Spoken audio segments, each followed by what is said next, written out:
अब हम example number 5 करेंगे, क्लास 10th का, चैप्टर है 9। तो एप्लीकेशन 5 में कहा गया है कि एक समतल ज़मीन पर एक खड़ी मीनार की छाया उस स्थिति में 40 मीटर अधिक हो जाती है।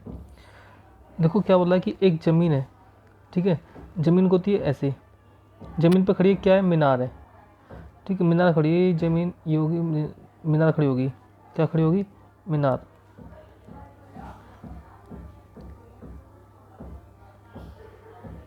ये मीनार होगी, ठीक है, और इस पर छाया पड़ रही है, यानी कि इसकी जो है परछाई पड़ रही है, ये होगी इसकी परछाई। अब परछाई पड़ी है इसके ऊपर, इसने बोला है कि अधिकांश लंबाई हो जाती है जबकि सूर्य का अनुदान 60 से घटकर 30 हो जाता है। तो ये जो एंगल था कितना था, 60 था, कितना था, 60, और 60 से घटकर कितना हो गया, 30 हो गया। ये 60 था, सॉरी कितना था, ये 60 था, ठीक है, घटेगा हमेशा इधर, बढ़ेगा हमेशा इधर, तो ये ठीक है 30 डिग्री हो गया। तो एंगल जब कभी घटेगा तो इधर की तरफ घटेगा, बढ़ेगा तो एंगल इधर की तरफ बढ़ेगा, ठीक है, यानी कि इधर की तरफ आएंगे तो बड़ा एंगल आता है, यानी कि इधर की तरफ बढ़ते, इस साइड क्या होता है, बढ़ते एंगल, जबकि इस तरफ जाएंगे तो एंगल क्या होता है, घटता है, ऐसे वाले डायग्राम में, ठीक है। तो अब क्या है, ये हो गया। अब उसने बोला कि 40 मीटर अधिक लंबी होती है, तो जो परछाई है कितनी लंबी होगी, 40 मीटर अधिक, यानी कि यहाँ तक का जो आंसर है कितना है, 40 मीटर दे रखा है। अर्थात छाया के एक किनारे से मीनार के शिखर का उन्नयन कोण 60 है, तो और डी भी छाया की लंबाई है, डी भी क्या है, छाया की लंबाई है, जबकि उन्नयन कोण 30 है। मीनार की ऊंचाई ज्ञात करनी है, क्या निकालना है, मीनार की ऊंचाई निकालनी है। तो बोला क्या है, तो ये डी हो गया, ये डी मान लो, इसे बी मान लो, ठीक है, इसे ए मान लो, इसे सी मान लो, ठीक है। अब उसने बोला कि मीनार की ऊंचाई ज्ञात करनी है, यानी कि इसकी लंबाई तुम्हें निकालनी है, ठीक है। अब तुमको पता, देखो ये कितने डिग्री का एंगल है, ये 90 डिग्री का, ये और ये 90 डिग्री का है, ये 60 है, ये कितने डिग्री का होगा, फिर ये 30 डिग्री का होगा, क्योंकि त्रिभुज के तीनों कोणों का फल कितना होता है, 180 डिग्री होता है। तो इस हिसाब से सिर्फ इस वाले ट्रायंगल देखेंगे, सिर्फ इस वाले ट्रायंगल में अगर हम देखते हैं इसमें, तो क्या होगा, ये 30 होगा, ये 60 होगा, ये 90 होगा, ठीक है। अब इस हम क्या करते हैं, ये वैल्यू निकालनी है और ये वैल्यू निकालनी है। देखो अगर हमें, चलो ये वैल्यू निकालते हैं पहले, तो ट्रायंगल ए सी बी में देखते हैं। सबसे पहले देखते हैं कि 30 दे रखा है, ये 60 दे रखा है, ये 90 देख रहा है, ठीक है। तो हम पहले इसका वो पता करते हैं कि क्या क्या था, क्या क्या वैल्यू होगी इसकी। 30 डिग्री की है, 60 डिग्री की है, 90 डिग्री की है। तो 30 के सामने कितना होता है, एक, मैंने बताया था एक, 90 के सामने 2, और 60 के सामने 3, और जो सबसे बड़ी संख्या होती है उसके ऊपर रूट लग जाता है। ऐसे ही 45 और 90 ये एंगल आता है आपके उसमें, इस चैप्टर में। तो सबसे बड़ी संख्या पे रूट, तो आपकी जो टेबल होगी वो टेबल यहाँ से तैयार हो गई, ठीक है। सिर्फ आपको ये नंबर याद कर लेना, आपकी टेबल याद हो जाएगी। तो देखो अब हम क्या करते हैं, हम ये निकालना, तो हम इसका निकालते हैं, इस वाले ट्रायंगल के थ्रू निकालते हैं, छोटे वाले ट्रायंगल के थ्रू। तो ट्रायंगल ए सी बी, देखो एंगल सी कितना है, एंगल सी 90 डिग्री का है, एंगल बी कितना है, 60 डिग्री का है, और एंगल ए कितना है, 30 डिग्री का है, ठीक है। अब जिसको निकालना वो ए सी अपॉन में बी सी, इसके थ्रू निकाल दो मैं। तो ए सी अपॉन में बी सी लिखा, तो ये क्या था, परपेंडिकुलर, ये क्या था, बेस, ठीक है। तो परपेंडिकुलर अपॉन बेस क्या होता है, टेन होता है। तो टेन, इसका जो एंगल कितना दिया था, 60 डिग्री दिया था, तो ये लेंगे 10 60, ठीक है। ए सी हमें पता नहीं है, ए सी को ए सी छोड़ दिया, बी सी भी नहीं पता हमें। अब देखो 10 60 है, ए सी के सामने, ए सी इसके सामने, इनके 60 डिग्री के एंगल के सामने, तो 60 डिग्री के सामने क्या था है, √3, तो यहाँ पे लिखेंगे ऊपर ए सी के सामने √3।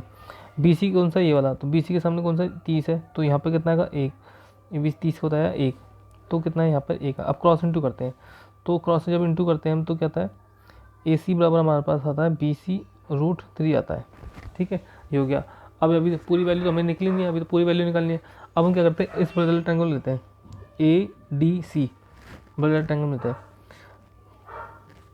ट्रायंगल ए डी सी में, ए डी सी, ठीक है, in triangle A D C, वही एंगल डी कितना, 30 डिग्री, एंगल सी कितना, 90 डिग्री, ठीक है। ये 90, ये 30 है। और कौन ए, एंगल ए कितना हो जाएगा, 60 डिग्री हो जाएगा। कौन सा एंगल होगा, ए सी डी में। तो ए सी डी में ये लाइन, तो अब ये वाली लाइन तो होगी नहीं, हमारे पास एंगल कौन सा हो जाएगा, ट्राइंगल कौन सा हो जाएगा, ए सी डी। ये 90 का है, ये 30 का है, तो ये कितना, ये वाला कितने डिग्री का हो जाएगा, इसका मतलब ये 60 का हो जाएगा, क्योंकि हमारे पास ये वाला लाइन है नहीं, ठीक है। तो एक पूरा कितने डिग्री का होगा, 60 डिग्री का होगा। तो एंगल ए कितना हो जाएगा, 60 डिग्री का। अब हमें वही ए सी निकालना है, तो ए सी निकालने के लिए ए सी अपॉन में डी सी, तो ए सी रखा और डी सी रखा, तो वही हो जाएगा 10 यहाँ पे एंगल कितना डिग्री दिया है, या 30, तो ये 30 डिग्री का हो जाएगा, ठीक है। अब ए सी की वैल्यू तो हमारे पास है नहीं, तो ए सी का ए सी रहेगा, ए सी का ए सी रहेगा। डी सी की वैल्यू हमारे पास है, डी सी की भी कोई वैल्यू नहीं है। वैसे हमें पता है डी सी क्या होता है, डी सी क्या है, D B plus B C है, लेकिन फिलहाल मैं इसको ऐसे कैसे लिख रहा हूँ, डी सी का डी सी लिख रहा हूँ, ठीक है।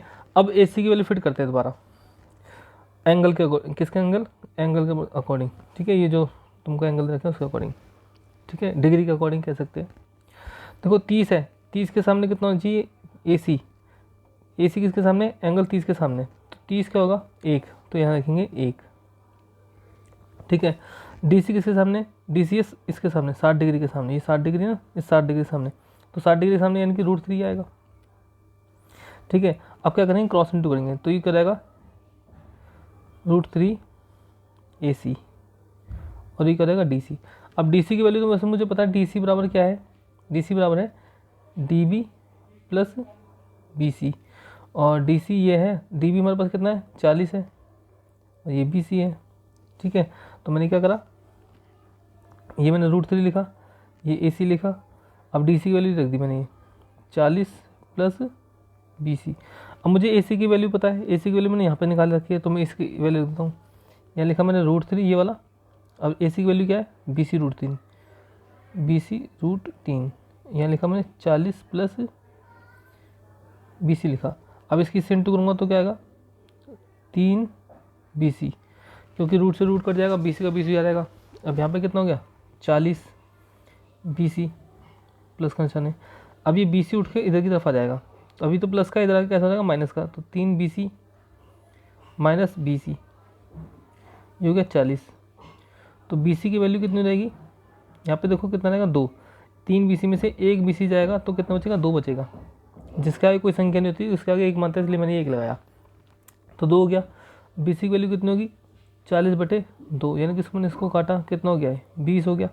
अब बी सी की वैल्यू तुम्हारे पास 20 है, तो ए सी की वैल्यू क्या रहेगी, तो ए सी की वैल्यू इसकी क्या रहेगी, ए सी बी सी की वैल्यू तुम रख दोगे ये वाला 20, तो क्या हो गया 20√3। तो ये हो गया आपका आंसर। आपको ए सी की वैल्यू निकालनी थी, तो ए सी की वैल्यू क्या है आपके पास, 20√3, ये वैल्यू आपके पास आई है। आशा करता हूँ सवाल आपको समझ में आ गया। प्लीज़ चैनल को जरूर सब्सक्राइब कीजिए, वीडियो को जरूर लाइक कीजिए, अपने दोस्तों का जरूर शेयर कीजिए। धन्यवाद।